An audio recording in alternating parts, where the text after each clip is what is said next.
திமுக மாநாட்டுல திரு ஸ்டாலின் அவர்கள் சொல்லியிருப்பாரு, "நான் இருக்கிற வரைக்கும் பாஜக இந்த தமிழ்நாட்டுல கால் ஊன முடியாது" அப்படின்னு. இத பத்தி உங்களோட கருத்து என்ன?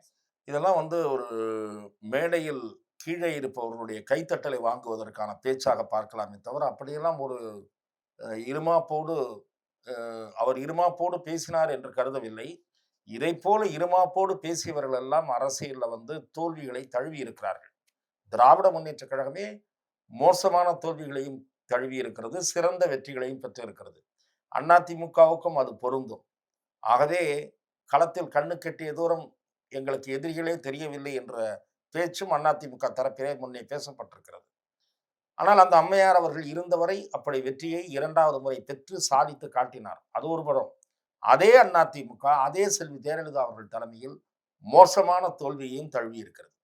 ஆகவே தோல்வியும் வெற்றியும் ஒவ்வொரு கட்சியும் மோசமான தோல்வியும் ருசித்திருக்கிறது. மகிழ்ச்சி அளிக்கக்கூடிய வெற்றியையும் கண்டிருக்கிறது.